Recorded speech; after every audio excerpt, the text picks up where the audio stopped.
मुख्यमंत्री योगी आदित्यनाथ ने आज महाराष्ट्र के धुले लोकसभा क्षेत्र में वहां की जनसभा को संबोधित किया, जहां पे जनसभा को संबोधित करते हुए फिर से एक बार मोदी सरकार के नारे से उन्होंने अपने भाषण की शुरुआत की और साथ में उन्होंने विपक्षी दलों पर जमकर हमला बोला। उन्होंने कांग्रेस का जिक्र करते हुए कहा कि जब मैं गोरखपुर से सांसद था और कांग्रेस सत्ता में थी तो मुझे याद है कि पार्लियामेंट का सदस्य होने के नाते मैं अपनी बात को रखता था, क्योंकि आतंकवाद बहुत ज्यादा था, बेटियां सुरक्षित नहीं थी, हर जगह पर हमले होते थे, युवा को रोजगार नहीं मिलता था और साथ में उन्होंने कहा कि हर दिन किसान आत्महत्या करता था, लेकिन मेरी बात का विपक्षी दल हमेशा मखौल उड़ाते थे। उन्होंने साथ में यह भी कहा है कि जब से विकसित भारत बनाने के लिए मोदी सरकार आई है तब से इन सारे विषयों पे कार्य हुआ है।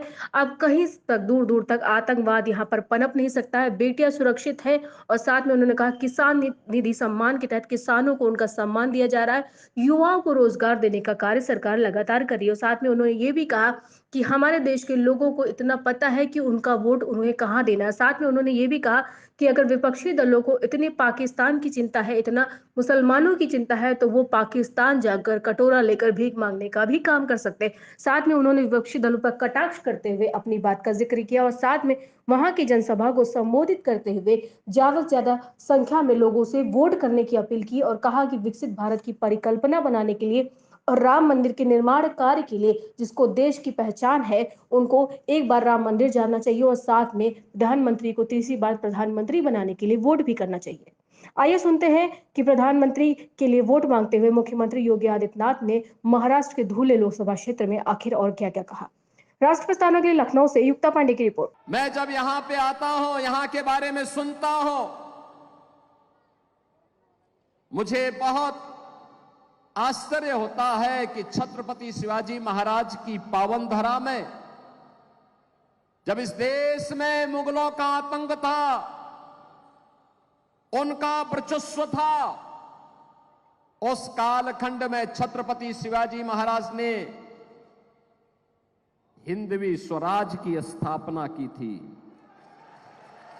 उस कालखंड में जब औरंगजेब हिंदुओं पर जजिया कर लगा रहा था और जो कर नहीं दे सकता था उसका जबरन मतांतरण करा रहा था, उस कालखंड में औरंगजेब के दंभ को चकनाचूर करके छत्रपति शिवाजी महाराज ने हिंदवी स्वराज का झंडा बुलंद करने का काम किया था और हिंदुस्तान के माथे को गर्व के साथ ऊपर उठाने का कार्य किया था। लेकिन मुझे आश्चर्य होता है, मुझे इस बात को लेकर के। मैंने सुना है कि कांग्रेस के प्रदेश के अध्यक्ष यहां आए थे और अपने संस्कारों के अनुरूप कह रहे थे कि कांग्रेस की सरकार आएगी तो राम मंदिर को धुलवाएगी। अरे यूपी की जनता तुम्हें उस लायक ही नहीं छोड़ेगी कि अयोध्या पहुंच भी पाओगे। अयोध्या में राम मंदिर का निर्माण भारत की 140 करोड़ लोगों की भावना का प्रतीक है। भारत के अंदर जब हमारा महाराष्ट्र देश के अंदर के सभी लोग मिलकर के मोदी जी के नेतृत्व में अपने वोट की कीमत को समझे हैं और मोदी जी का यशस्वी नेतृत्व उन लोगों ने स्वीकार करके मोदी जी को भारत का प्रधानमंत्री बनाया, तब कांग्रेस के कलंक को समाप्त करते हुए मोदी जी ने अयोध्या में राम मंदिर के निर्माण का मार्ग प्रशस्त किया है और आज तो अयोध्या में रामलला विराजमान हो गए हैं। मैं तो अयोध्या से ही आया हूं, कल ही मैं अयोध्या था। मुझे जब भी मौका मिलता है मैं अयोध्या जाता हूं। बहनों और भाइयों, ये भारतवासियों के लिए इससे बड़ी गौरव की बात क्या हो सकती है कि 500 वर्षों का इंतजार आज भारत के अंदर समाप्त हुआ। अयोध्या में रामलला फिर से अपनी जन्मभूमि में विराजमान हो गए, राम मंदिर का भव्य निर्माण हो गया है। जो लोग पहले कहते थे, ये कांग्रेस के लोग ही कहते थे ना कि अयोध्या में अगर हिंदुओं के पक्ष में फैसला होगा तो दंगा हो जाएगा, यही कहते थे, धमकाते थे, खून की नदियां बह जाएंगी। भारत पे हमला हो जाएगा। इन लोगों को पता ही नहीं कि नया भारत है, ये नया भारत है। बोलता नहीं है, करके दिखाता है।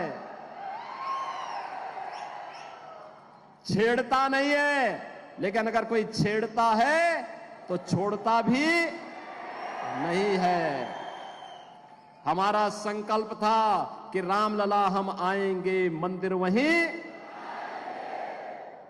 महाराष्ट्र से हजारों की संख्या में कार सेवक आए थे अयोध्या में राम मंदिर निर्माण के लिए, और मैं तो देख रहा था अपने राज्यसभा के हमारे माननीय सांसद श्री अजीत जी, ये तो 6 दिसंबर 1992 को भी वहीं थे, अयोध्या में ही थे।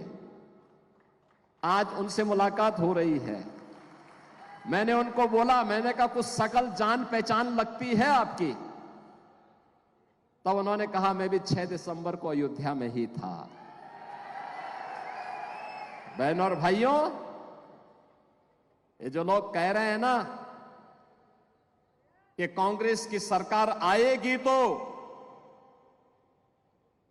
राम मंदिर को दुलवाएंगे, रामलला इनको इस लायक ही नहीं छोड़ेंगे कि इनकी सरकार आए। वो नौबत ही नहीं आने वाली है।